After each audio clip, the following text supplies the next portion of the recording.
السلام علیکم، یہ بی این نیوز کے ساتھ میں ہوں ناصر منہاس۔ بلیٹن کے آغاز میں آپ کو بتائیں کہ مار کا حق کے 1 سال سے زائد عرصے بعد بھی مودی سرکار شکست تسلیم کرنے سے انکاری۔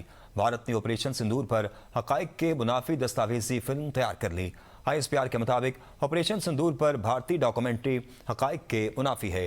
دستاویزی فلم میں انٹرویوز کی ایڈیٹنگ، جذباتی بیانی اور فلمی انداز کی منظرکشی کے ذریعے حقائق کو مسخ کیا گیا۔ فلم میں آپریشن سندور کو پہلگام واقعے کے ذمہ داروں کے خلاف کارروائی قرار دیا گیا۔ پہلگام حملے کے مبینہ ملزمان 28 جولائی کو مارے گئے تو مئی کو بھارت نے کس کو سزا دی؟ آپریشن سندور کو پہلگام کا بدلہ قرار دینے کا دعویٰ اپنے ہی بیانیے سے متصادم ہے۔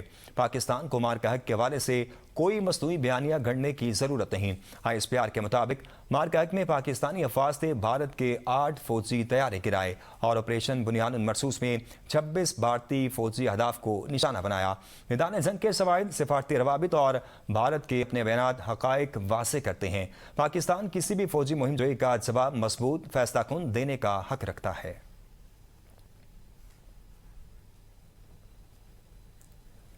وزیر دفاع خواجہ آصف نے کہا ہے کہ بھارت کا کوئی بھی وزیر اعظم جس کی ایک پریس کانفرنس نہیں وہ مودی ہے۔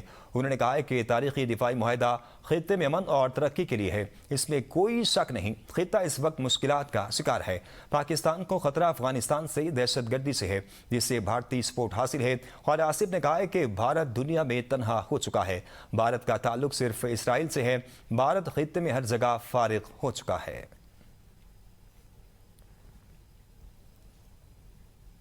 پاکستان نے بھارتی وزیر داخلہ کی جانب سے پاکستان کو بھارت میں ہونے والی بعض گرفتاریوں سے جوڑنے کے الزامات کو سختی سے مسترد کر دیا۔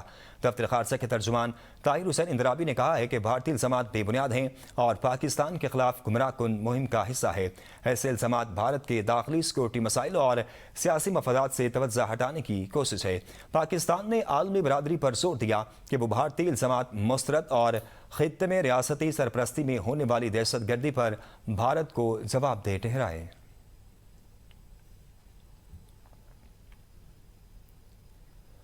ڈونلڈ ٹرمپ کی ایران کے بعد اپنے اتحادی عمان پر حملے کی دھمکی۔ کہا عمان نے ہرمز میں امریکی کوششوں میں مداخلت کی تو اسے بری طرح بمباری کا نشانہ بنائیں گے۔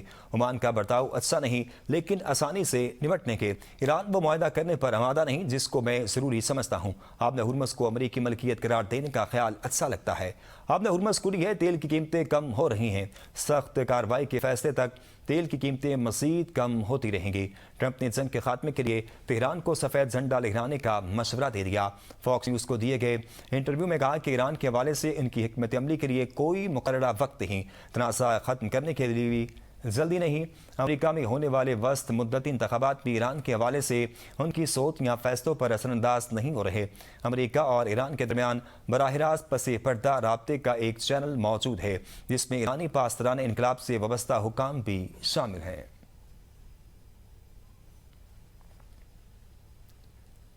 امریکہ سے کوئی رابطہ نہیں ہوا۔ ایرانی پاسداران انقلاب نے صدر ٹرمپ کے دعووں کی تردید کر دی۔ آپ نے ہرمز کے معاملے پر پاسداران انقلاب سے رابطے کا ٹرمپ کا دعویٰ بے بنیاد اور حقائق کے منافی ہے۔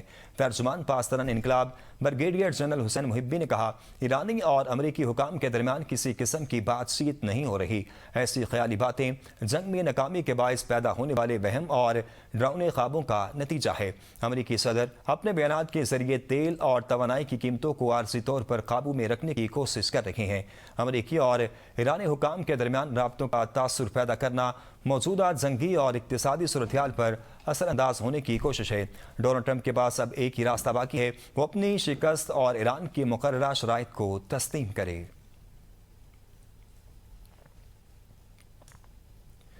خبر شامل کرتے ہوئے آپ کو بتائیں کہ نئی امریکی پابندیاں ایران کا عزم کمزور نہیں کر سکتی۔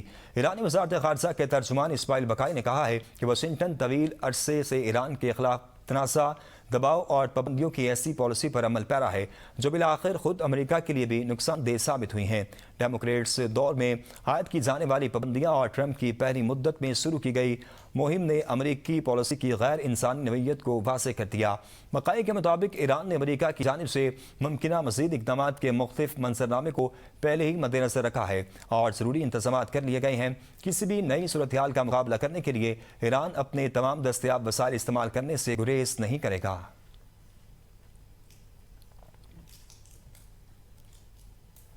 امریکی قیادت کی پالیسیوں کی قیمت امریکی خاندان ادا کر رہی ہیں۔ ایرانی سپریم لیڈر کے بین الاقوامی امور کے مشیر علی اکبر ولایتی نے امریکہ کی ایران مخالف پالیسیوں کو تنقید کا نشانہ بناتے ہوئے کہا، واشنگٹن کی پابندیوں اور ایران کے خلاف بحری ناکہ بندی کے معاشی اثرات اب امریکی عوام تک پہنچ رہے ہیں۔ امریکی وزیر خزانہ اسکاٹ بیسنٹ ایران پر اقتصادی پابندیوں کی بات کرتے ہیں، جبکہ صدر ٹرمپ ایران کے خلاف بحری ناکہ بندی پر فخر کا اظہار کرتے ہیں۔ دوسری جانب امریکی سینیٹر امریکی خاندانوں کے لیے بڑھتی قیمتوں اور مہنگائی پر تشویش کا اظہار کر رہے ہیں۔ علاقائی حالات اور طاقت کے توازن میں بنیادی تبدیلی آ چکی ہے۔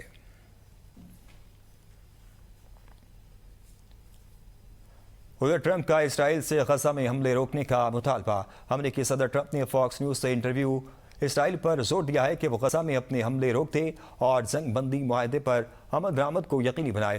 نمائندہ خصوصی جیریڈ کوشنر کی حماس سے براہ راست ملاقات پر ٹرمپ نے کہا کہ حماس سے ہمارے اپنے تعلقات ہیں، وہ اپنے ہتھیار حوالے کر رہے ہیں۔ غزہ امن منصوبے پر عمل درآمد کے حوالے سے حماس کی جانب سے مثبت پیش رفت ہو رہی ہے۔ اسرائیل کو غزہ پر حملے نہیں کرنے چاہیے۔ اسرائیل فوری طور پر پیٹرولیم مصنوعات کی قیمتوں میں ایک بار پھر اضافہ کر دیا گیا۔ ڈیزل کی قیمت میں 6 روپے 47 پیسے کا اضافہ کیا گیا ہے۔ ڈیزل کی نئی قیمت 390 روپے 42 پیسے فی لیٹر مقرر کی گئی ہے۔ پیٹرول 5 روپے 77 پیسے مہنگا کیا گیا ہے، جبکہ نئی قیمت 331 روپے 20 پیسے فی لیٹر مقرر کی گئی ہے۔ آپ کو بتائیں کہ حکومت کی جانب سے پیٹرولیم مصنوعات کی قیمتوں میں ایک بار پھر اضافہ کیا گیا ہے۔ ڈیزل کی قیمت میں 6 روپے 47 پیسے کا اضافہ کیا گیا ہے، جبکہ ڈیزل کی نئی قیمت 390 روپے 42 پیسے فی لیٹر مقرر کی گئی ہے، جبکہ پیٹرول 5 روپے 77 پیسے مہنگا کیا گیا ہے، جبکہ نئی قیمت 331 روپے 20 پیسے فی لیٹر کی گئی ہے۔ ادھر جماعت اسلامی کے دھرنے دوسرے روز بھی جاری ہیں۔ 3 سال کے لیے پیٹرول 225 روپے فی لیٹر کرنے کا مطالبہ۔ لاہور میں وزیر اعلیٰ ہاؤس کے باہر مار روڈ چیرنگ کراس، جبکہ کراچی، پشاور اور کوئٹہ میں گورنر ہاؤسز کے باہر کارکنان دھرنا دیے بیٹھے ہیں۔ لاہور میں دھرنے کے باعث مار روڈ اور اطراف کی سڑکوں پر ٹریفک کا نظام متاثر۔ ٹریفک کو متبادل روٹس کی جانب موڑ دیا گیا ہے۔ جماعت اسلامی کے مطابق دھرنوں میں مرحلہ وار مختلف اضلاع سے کارکن شریک ہو رہے ہیں۔ مطالبات کی منظوری تک چاروں صوبوں میں دھرنے جاری رہیں گے۔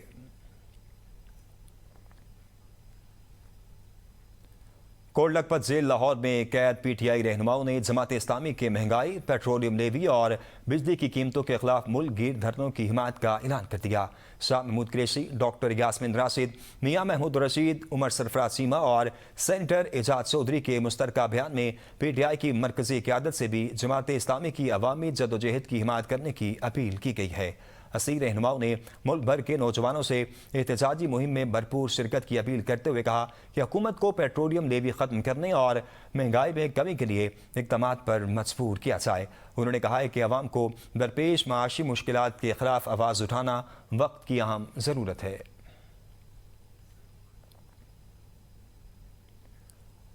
بانی پی ٹی آئی کی صحت سے متعلق 1 اور 10 اگست کی میڈیکل رپورٹ سامنے آ گئی۔ 1 اگست کو کنسلٹنٹ کارڈیالوجسٹ ڈاکٹر اختر علی بندیشا نے بانی کا طبی معائنہ کیا۔ بانی پی ٹی آئی نے بلڈ پریشر میں اتار چڑھاؤ، سر درد اور بے چینی کی شکایت کی۔ 1 اگست کو بانی پی ٹی آئی کی نبض کی رفتار فی منٹ 50 ریکارڈ کی گئی اور ای سی جی میں کوئی اہم غیر معمولی تبدیلی سامنے نہیں آئی۔ ڈاکٹرز نے ذہنی دباؤ کم کرنے کے لیے اہلیہ سے زیادہ ملاقاتیں کرانے کی سفارش کی ہے۔ اخبارات اور ٹی وی کی سہولت فراہم کرنے کی سفارش کی گئی۔ رپورٹ کے مطابق 4 رکنی میڈیکل بورڈ نے 10 اگست کو بانی پی ٹی آئی کا دوبارہ معائنہ کیا۔ 10 اگست کو بانی پی ٹی آئی کی نبض کی رفتار فی منٹ 56 ریکارڈ کی گئی۔ بانی نے سینے میں درد، بھاری پن، سانس پھولنے یا دل کی دھڑکن کی شکایت نہیں کی۔ ای سی جی میں نارمل ہے۔ بورڈ نے سفارش کی ہے کہ بانی پی ٹی آئی کو روزانہ 1 گھنٹہ چہل قدمی اور موجودہ جیل صورتحال میں کچھ ذہنی سکون دیا جائے۔ آپ کو بتائیں کہ جیل قوانین اور عدالتی احکامات کے مطابق بانی کو طبی سہولیات تک رسائی دی جائے۔ Chairman PTI barrister Gohar نے کہا 300 روز سے ملاقاتیں بند ہیں۔ بانی پی ٹی آئی کی صحت پر سیاست نہیں کرتے، ان کی صحت ہر پاکستانی کا اہم مسئلہ ہے۔ پی ٹی آئی صدر چودھری پرویز الہی نے مطالبہ کیا بانی سے ملاقاتیں بحال اور ان کو علاج کی بہترین سہولیات فراہم کی جائیں۔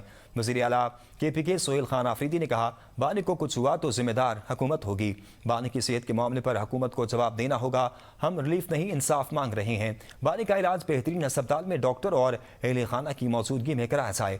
حسد کیسر بولے موجودہ اسمبلی کے پاس قانون سازی کا مینڈیٹ اور اختیار نہیں، اپوزیشن کی تمام جماعتوں کو اکٹھا کرنے کے لیے اجلاس بلا رہے ہیں، امید ہے کل عدالت انصاف کرے گی۔ رپورٹ آپ سب کے سامنے آئی وہ انتہائی تشویشناک ہے۔ جب سے عمران خان صاحب کی آنکھ کا ایشو آیا ہے تب سے لے کر آج تک ہم ایک ہی ڈیمانڈ کر رہے ہیں کہ عمران خان صاحب سے ان کی فیملی کی ملاقات ہو، ان کے ذاتی ڈاکٹرز کی نگرانی میں عمران خان صاحب کا علاج بہترین ہاسپٹل میں ہو۔ اس کی آنکھ کا ایشو ہے اور کوئی ٹس سے مس نہیں ہو رہا۔ عمران خان صاحب جیل میں تنگ نہیں ہوئے کہ وہ جو ہیں جعلی پلیٹلیٹس گرایا۔ عمران خان صاحب کی یہ حالت ہے تو اس کا ذمہ دار کون ہے؟ جو موجودہ حکومت میں ہے۔ ہم خان صاحب کی صحت پہ سیاست نہیں کرتے، یہ ہر پاکستانی کا کنسرن ہے اور پوری دنیا کا کنسرن ہے۔ گزشتہ 300 دنوں سے ملاقاتیں بند ہیں۔ عدالت سے یہ التجا ہے، ریکویسٹ ہے، ڈیمانڈ ہے کہ عمران خان کو انصاف دیا جائے۔ ہر قیدی برابر ہے، چاہے وہ سابق وزیر اعظم ہی کیوں نہ ہو۔ وزیر قانون اعظم نذیر تارڑ کا سینٹ میں